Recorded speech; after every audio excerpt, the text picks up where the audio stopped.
will a medical doctor work for 9 months, 16 months, 19 months without getting paid? But you see how much kidnappers are picking from victims. My thing is, government should always take the best person.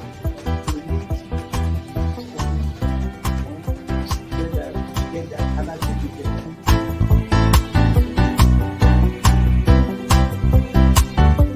The 3% for the oil producing community is too low. So it is support that is needed. And once you get the support, your airline people will blossom. This is Nigeria. You need to give people sense of belonging.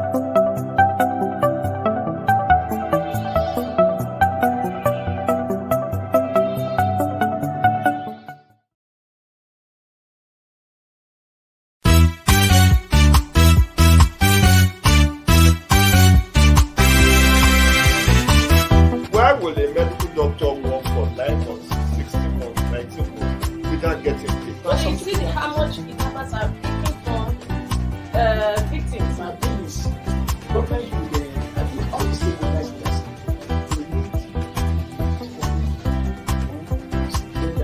Get that, and I think you get that.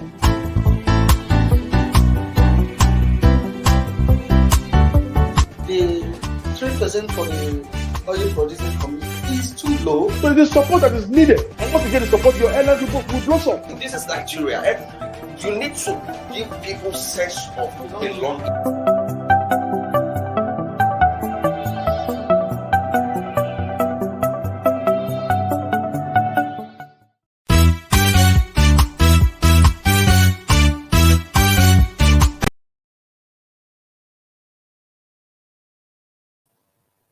Good morning. Welcome to Inside Nigeria, reaching you on Leadership Television.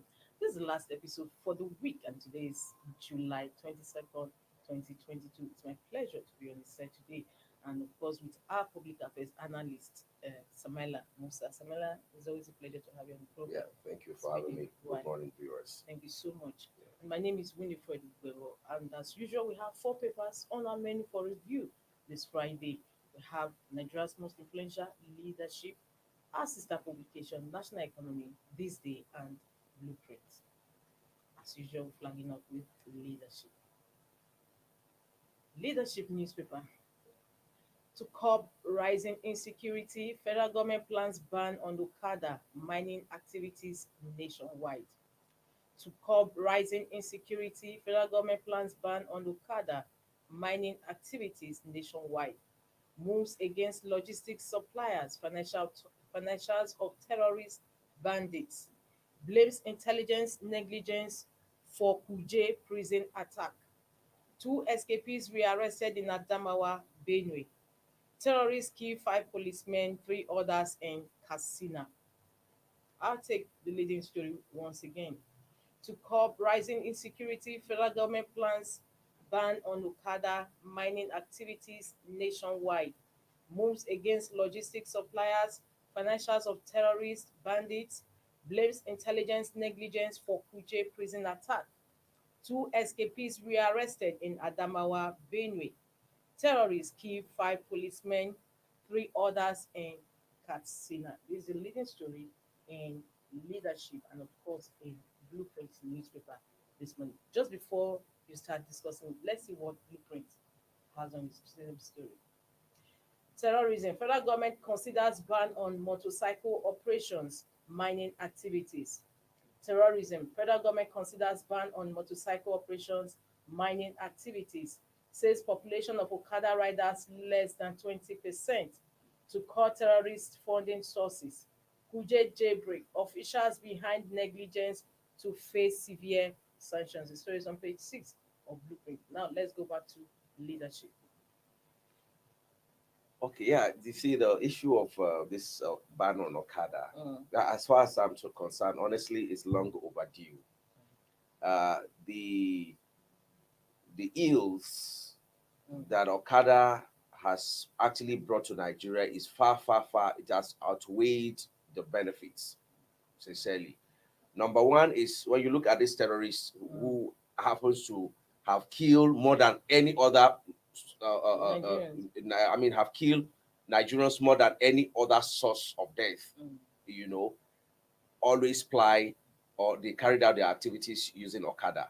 And it's only Okada that actually can run fast within those bushes. And they have the Yes. particular one that they usually patronize. That one I learned is very strong. And at the point Nigeria actually stopped the importation of that particular brand of Okada. Mm, Even beyond that, even within the city, most of the robbery takes place with Okada because for them it's It's a easier quick getaway. and a quick getaway and it can easily be abandoned. You Mm, understand? A lot of them don't even go for any plate number. So you can't really identify where the Okada is coming from or who actually is the real owner of the Okada and stuff like that. So, and then even the Okada themselves, I can tell you that perhaps they have killed more drivers, you know, mm, physically by attacks than by accidents. A lot of times when accident happen, just recently, maybe like a month ago, it still mm, happened in Lugbe. When and the way they actually ride their Okada, a lot of them are on drugs, and they just they operate on the road as if they actually own the right of way in the middle of the road. mm, And when mistakenly a driver hits any of them, the rest of them don't even wait to listen to what really happened. mm, Was it that the driver was going on his own and the Okada guy actually was the one at mm. fault? The next thing is they want to lynch the driver. Yeah, you saw what happened. You read what happened in Lagos. How they killed Okay, yeah, one news. music engineer. Mm, There's another guy who myself and him shared the same mechanic. I think it was last year that this happened in Lugbe there. yes, I think I read about it. The guy ran. To his front of the house. No. He ran inside one hotel. They threatened the management of the hotel that they're going to burn the place down if they didn't bring that guy out. So out of fear, the manager actually pushed the guy out after trying to persuade them, and they were, they started gathering in their numbers, and then right there, they killed the guy and set him ablaze. So really, for me, I mean, it doesn't make sense. Maybe when you ban it for some times, maybe that will bring some sense into them. These guys are a lot of them are criminals, or if you have quite a few of them who are sane, who are actually doing it to earn a livelihood, then the bad ones have actually taken over that business that is really, really making it so disgusting. And sometimes out of anger, I just feel, honestly, I don't like to go to places where I can see them because you see, they just nauseate you. They drive recklessly or they ride recklessly, and then you just have to be extra careful when you're driving wherever Okada people are because nobody even is going to listen to your own side of the story. The next thing is lynch him, burn the car. So it doesn't make any sense if the federal government has come to a conclusion to say, well, we think this thing is actually affecting our people more than the advantages of it. So be it, as far as a lot of us are concerned. Yes, thank you so much. And in addition to what you just said, I also read the reports, even the same Lugbe that you just mentioned. The guy actually ran and he was just at the front of his gate when they caught up with him and he was lynched to death. A lot of that happens all the time. It happens even in the States. In fact, that happens more in the States. And nothing is done about it. Nothing is being done because you see, these are people who don't have any particular address. You can't really track them down. The only thing you can say is, oh, we're going to arrest all the Okada people within so vicinity, and everybody is going to claim ignorance. Everybody is going to try to exonerate himself after they have perpetrated the evil they want to perpetrate. But the reality on ground is that if you are saying you are in their support, then it's because if your family member has not been touched by them, and a lot of us always decide to look the other way because it doesn't affect us directly. But whatever advantages you think, for me, we were in this country when there was no Okada. You understand? And it wasn't like a new thing. A lot of people buy bicycle to say, well, from here to here I can go on bicycle. A lot of people trek.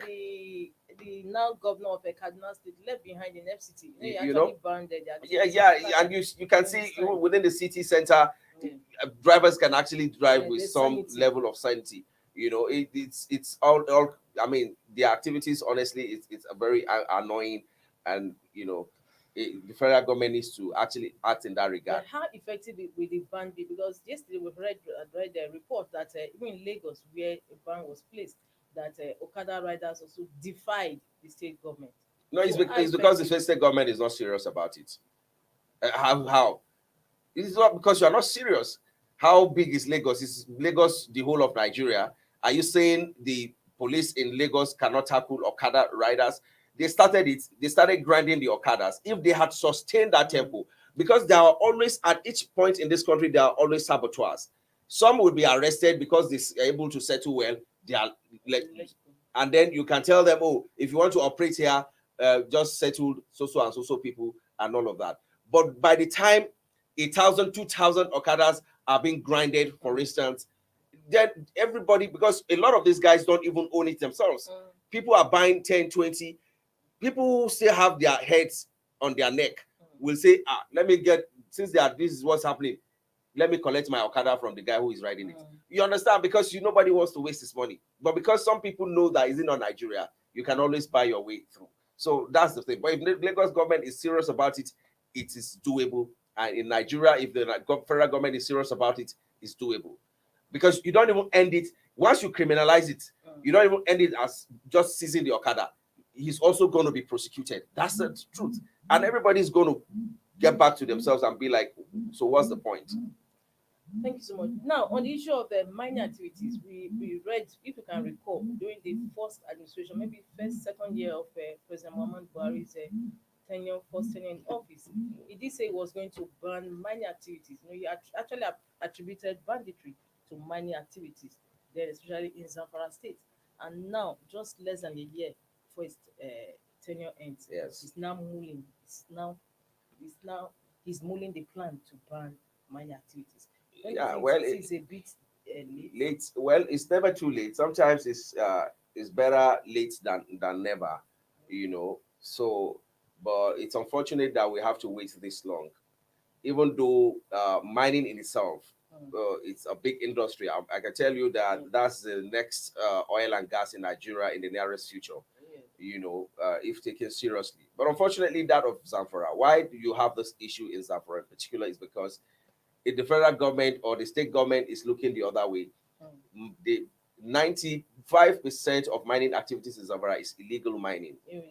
People are taking mining sites. Politicians are sharing the mining sites within themselves, and making money out of it. And sometimes, in order trying to buy territories themselves, they import mercenaries to come and help them secure a particular area, or to cause chaos, or to find a way to cause some kind of chaos that will make the villagers to flee that particular site, because they've carried out some seismic test that says that there's actually gold deposit in this particular area. So what do we do to be able to access it, since it's been occupied by some villagers?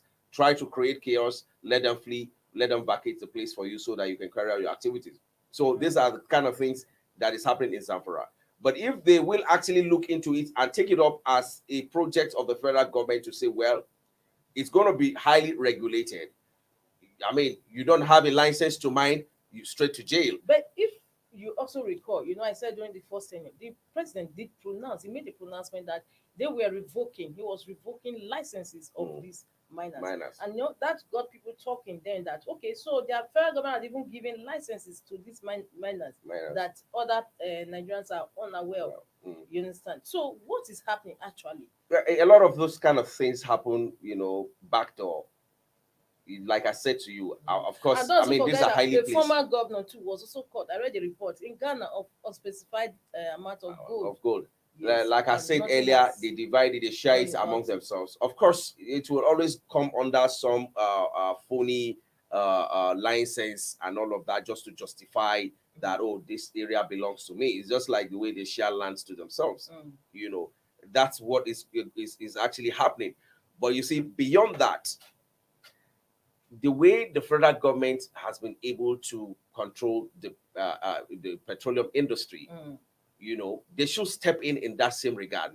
I mean, in the beginning of it, you might be solely government that is behind it. You understand? How many mining sites do we have? How many states do we have that has gold? Yes.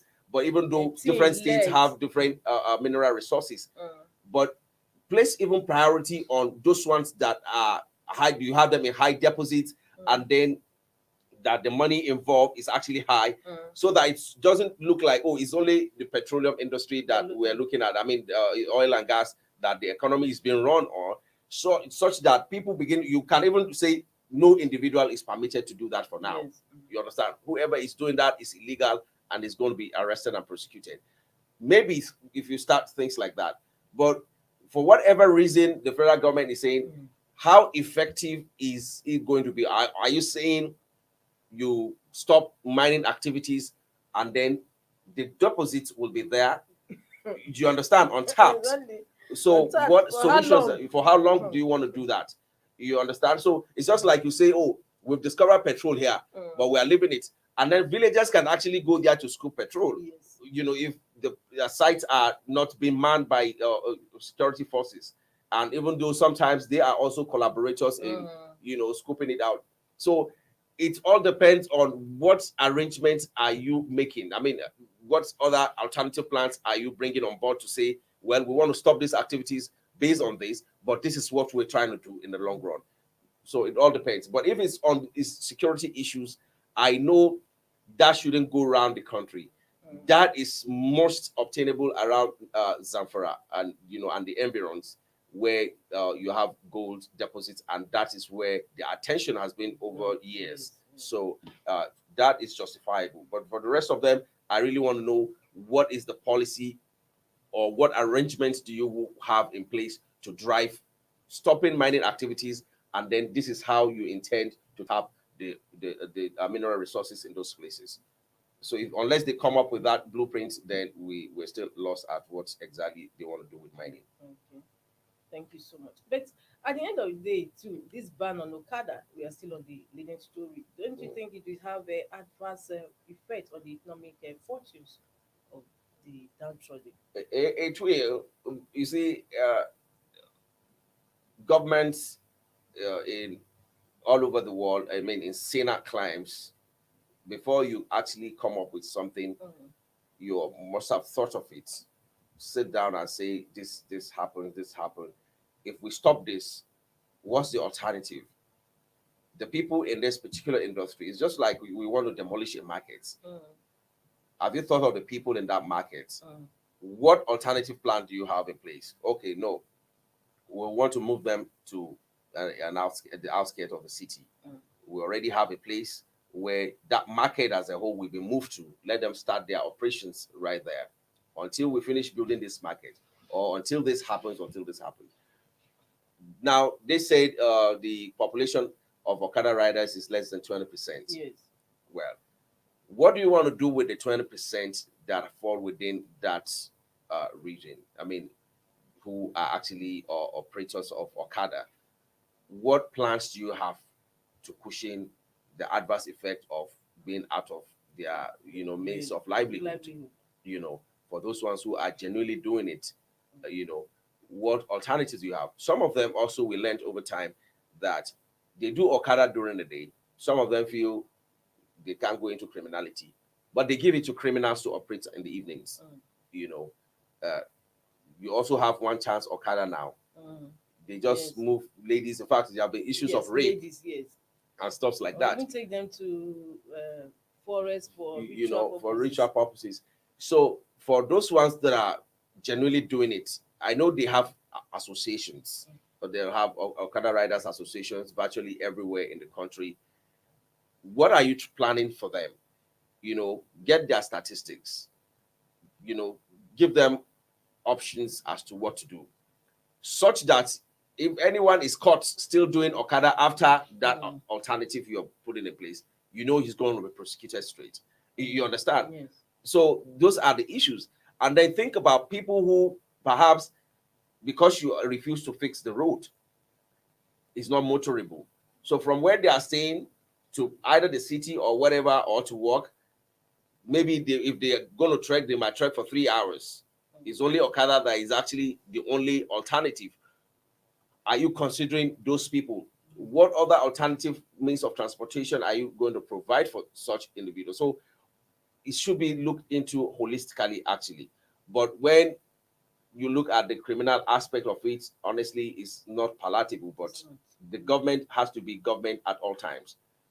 Government should be seen devoid of sentiments and stuff like that, and act based on policies and things that are actually workable, so that you don't block this and create more problems for the populace. Thank you so much for your thoughts on that. From Leadership and Blueprint newspaper, because they have the same cover story today. We are moving to the next paper we have on our menu, and that is This Day. This Day newspaper. Aftermath of Oshun poll, Wike, Otom, Makinde agree not to leave PDP. Aftermath of Oshun poll, Wike, Otom, Makinde agree not to leave PDP. Benin governor confirms Atiku reached out to him to talk to Rivers counterparts. Cherry news, you might say. Well, I know it will come to this at a particular time, because you see, the weakest block, like I keep saying, you can decide to discard them, but it's very costly. And every politician that knows what is politics knows that you don't toy with a sitting governor, whether it's outgoing or whatever it is. Then you are not just talking about a single state now. Now, the man has been able to garner support from some other governors who are saying if he's leaving the party today, we're also leaving with him. Even the ruling party does not do that. Not to talk of opposition that is trying to come to power. Ruling party does not want to lose any sitting governor. You understand? So they do everything they can to make sure that they settle whatever rift it is that they are having at the time. Not talk of an opposition that is trying to now struggle to take over power from the ruling party. You should not toy with when you have group of governors. That was, and I think if PDP is actually still very much thinking in the way it should be thinking. They know they've tried this before under Jonathan, that it was very costly, where we have the G5 pulling out at that time. So it was very costly. So you should know that you don't. And then we're talking about the governor of Rivers. Not only governor of Rivers, the man who came second during the primaries, not just the man who came second during the primaries, the man who also have gotten some loyal governors to say wherever he's moving, we're moving with him. You should know that that kind of person is a man. Because if you have those kind of people that are up to 5 in your party, you are sure that you're going to win election. So if you now, and I think as it stands today in Nigeria, there's no any governor in PDP that has the clout of Wike. Clout in the sense that he has other governors who are willing to follow him to wherever he's going. Well, you might not like him, you might not like his style, but the reality is what it is. How he was able to get that, or how he's able to get to that level, is another topic entirely. But the reality is that this man has followership that you shouldn't toy with, or you shouldn't discard and say he should go to hell. And we saw during the campaigns in Oshun, he was not there, and we saw that all these governors took Otom, Makinde were also conspicuously absent. Yes, and then the issue of Oshun, like I was telling someone somewhere, I said, look, even if no PDP governor appeared in that campaign, the man won that election that time. Oh yes, that is everybody's verdict. The people were just waiting for another election year to come to say we still want to repeat what we did that time. So nothing changed. And if you look at the way the election went, the same way it went that time. Yes. Even where in Ife, in the 3 local governments in Ife, where you had a rerun, those were the only place that what's his name, the APC secretary Omishori was able to win those areas with slight margins. 480. You understand? It was 480 votes at the end of the day. You understand? So really, it's the same thing. People just came out and said, look, what we did that time, we just want to repeat it. And that was exactly what happened. And if you see, irrespective of his you understand? So that was actually what happened in that place. Yeah. And it's also not a yardstick, because I saw a lot of people trying to make permutations to say is a pointer that the Yorubas will reject Tinubu. No, it's far from it. No. Honestly, Osho, they just repeated what they did the last time, and that just what happened there. Thank you so much. We're going on a break. When we come back, we'll resume our discussion on paper review. Don't go away. Stay tuned.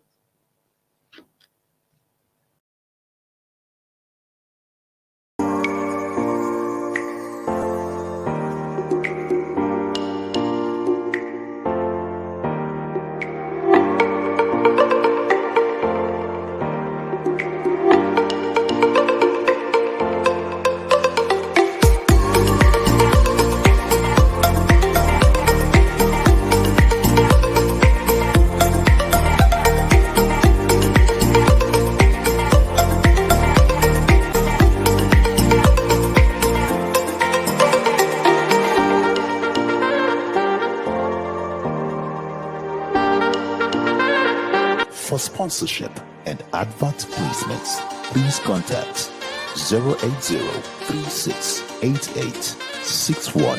080-3688-6158. Last Word Leadership Podcast Studio. You have the last word.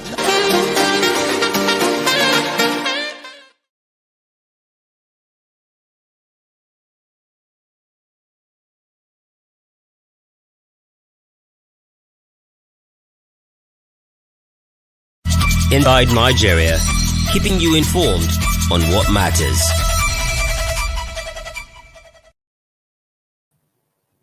Welcome back. This is Inside Nigeria on Leadership Television. With me in the studio is public affairs analyst Samaila Musa, and I am Winifred Ugbebo.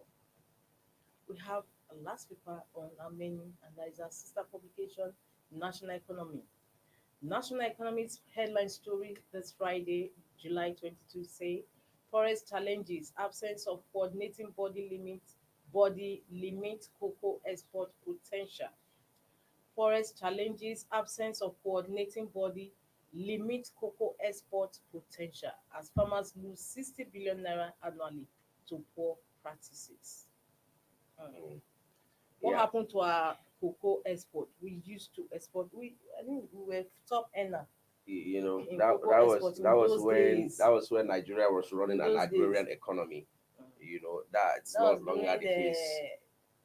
second or third republic. Yeah, all those, even in the early 80s, it was Mhm. still the major thing, especially for people in the southwest. Yes. If you are not a cocoa farmer, then you are not a Mm. farmer in the sense of it, you know. Mm. So it's all gone now, Mm. honestly. In fact, if not that, They when even you have see it cocoa house in in is it Ibadan, Ibadan? yeah, in Mhm. Ibadan, if not for when news like this come out, almost virtually everybody had forgotten that there's anything a product like cocoa Oh yes. in Nigeria, you know, because the attention has drifted, you know, people are no longer looking in that direction. And Mm. majorly because government is also not helping a lot of them.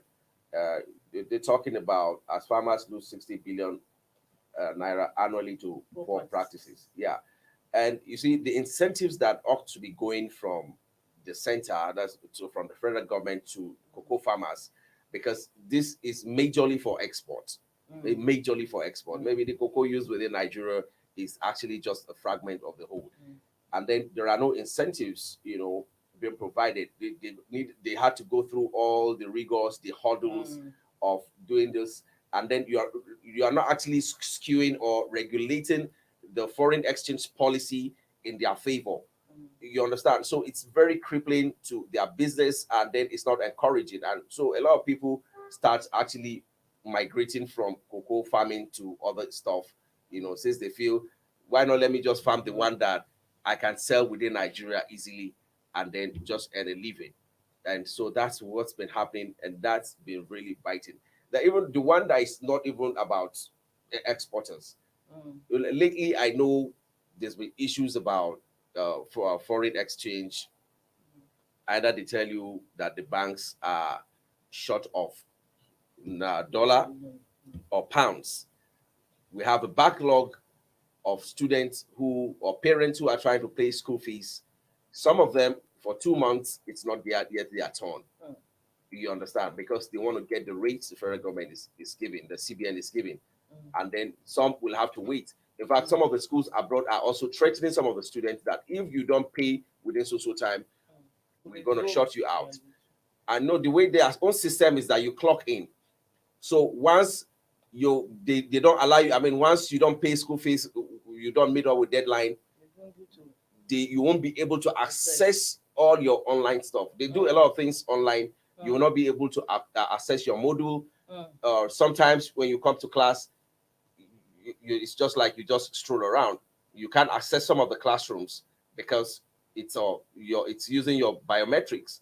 And once you put your thumb, it says access denied. So they're faced with all manner of challenges in that regard. So I don't know what it really is bringing about this issue of foreign exchange issues that is making all these problems to be so overwhelming on the CBN.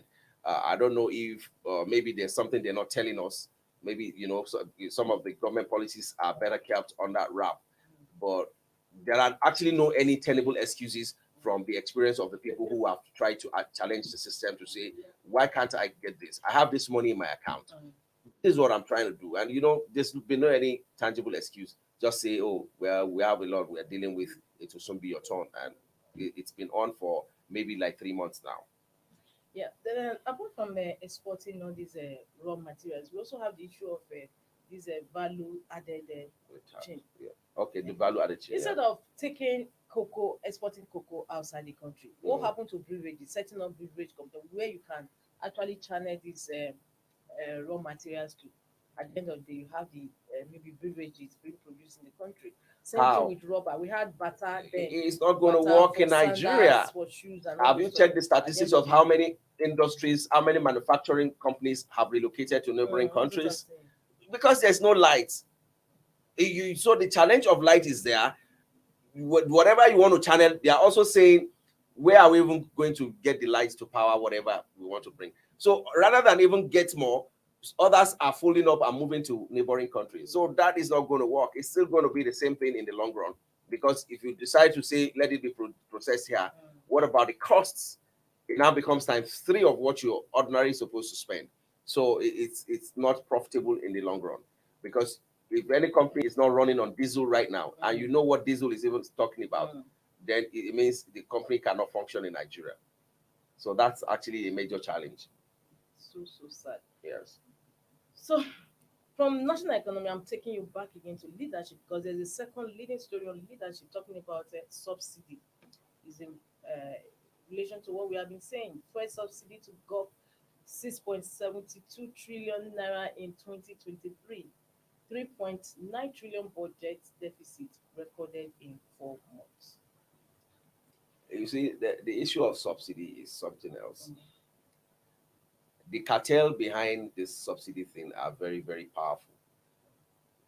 I know of the kind of things the president was saying before he became president. Yes. Yeah, if you hear subsidy, it's a scam.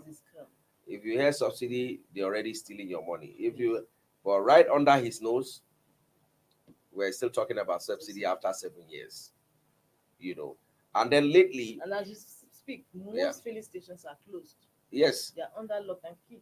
No, lately, they try to frustrate Nigerians in the sense that, well, we feel you need to increase the price of petrol. But how do you do that in such a way that it doesn't generate so much uproar? The way to go about it is that deny them of the products, create flimsy excuses, because that's what is playing out right now. Deny them of the product such that they already weighed out, been overstretched, that by the time you introduce it without announcement, everybody will just key in. It will not be a problem. People will just be like, if we can even see it at 250, is it not when it's available? We just want it to be available rather than this problem of queuing for 2 days in the filling station. And that's what's playing out now. But now, even with that, because we now understand that if you stay in Lagos, you will buy at about 30 or 40 naira difference with the man who is staying in Abuja.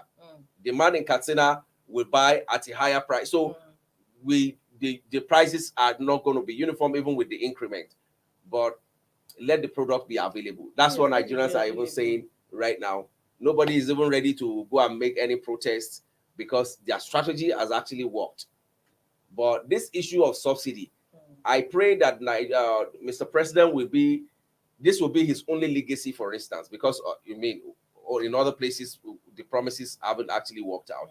But let this first subsidy that he has so much talked about while he was campaigning let it be something he's able to achieve, because you see, this is going to help us a great deal, because the multiplier effect is going to be felt in virtually every facet of our economy. So let him try to do something about this subsidy, because there's a cartel that are so powerful that even that time when some of them were arrested, the case just went down as if all of us were actually being jazzed in such a way, hypnotized, that everybody just forgot about it. Nobody's even talking about it anymore. There are big names mentioned that time, the Amadou Ali's, the so and so, but today that nobody is talking about it. They are so powerful that there's no judge that can sit down on that seat, and that seat will not burn him that to actually prosecute any one of them. I mean, it's unfortunate. Very, very unfortunate. Very, very unfortunate. That's our takeaway from today's Inside Nigeria that was brought to you on Leadership Television. Viewers, that is what we'll call it today on today's program. Samela, I've had you since in the studio. Thank you so much for your presence. I look forward to seeing you next week. Thank you for having me. Thank you so much. All right. Well, viewers, this is what we'll call it today on today's program. Don't forget, next week Monday is another edition. And stay tuned. And here's wishing you a beautiful weekend. Don't forget, security is a collective responsibility. Do stay safe. I remain Winifred. Bye.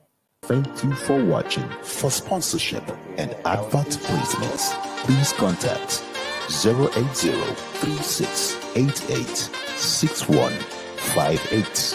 Last Word Leadership Podcast Studio. You have the last word.